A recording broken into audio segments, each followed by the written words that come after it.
एक किसान अपने गांव में अपने दुखों से दुखी था। किसी ने उससे कहा कि तुम अपने दुखों के समाधान के लिए बुद्ध की शरण में जाओ, जो कि कुछ दिनों के लिए आए हैं और यहाँ से कुछ दूर गांव में ठहरे हुए हैं। निश्चित ही वह तुम्हारे सभी दुखों का समाधान कर देंगे। ये सुनकर वह किसान बड़ी अभिलाषा लिए बुद्ध की शरण में चल पड़ा।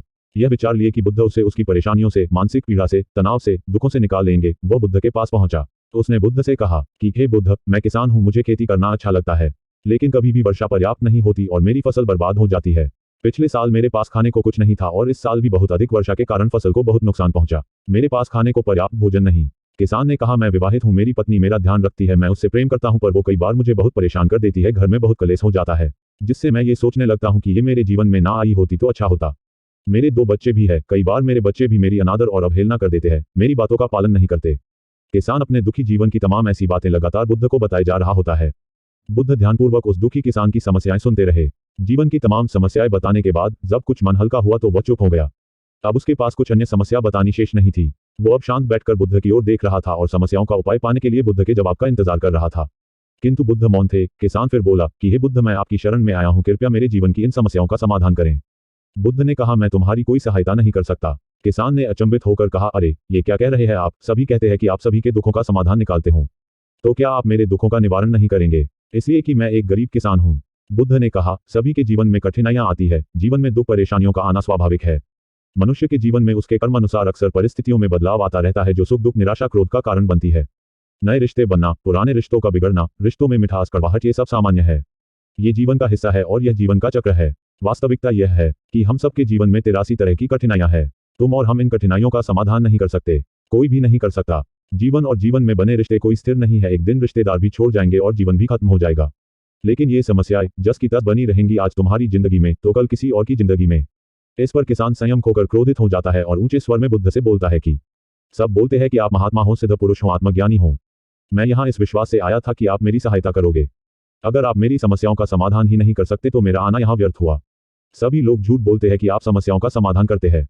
आपने मेरी एक भी समस्या का समाधान ना किया। आपसे भले तो वो महात्मा है जो मेरे घर 2 वर्ष पहले आए थे। उन्होंने मेरे से यज्ञ कराया, दान दक्षिणा करवाई और मेरे मन को अपार शांति मिली।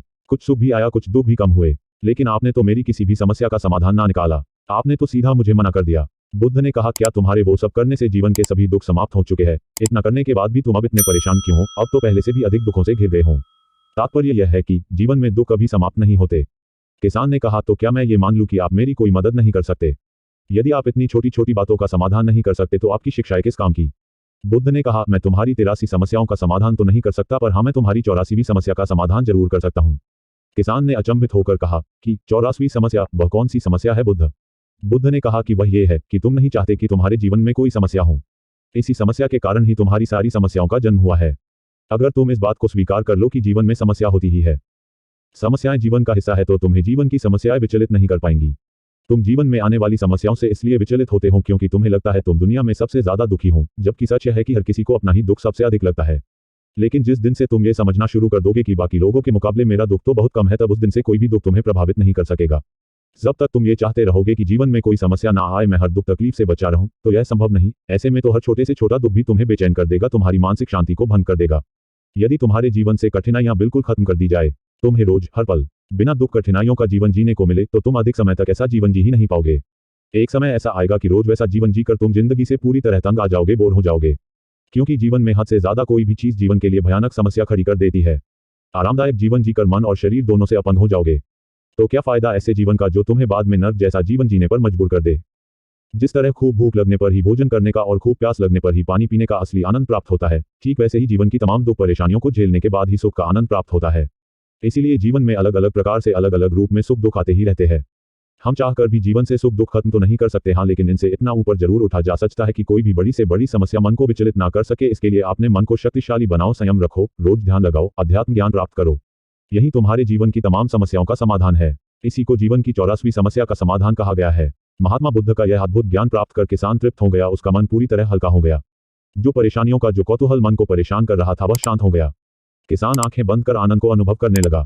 किसान को सब समझ आ गया कि वो अब तक क्या गलती कर रहा था। किसान बुद्ध के चरणों में गिर गया।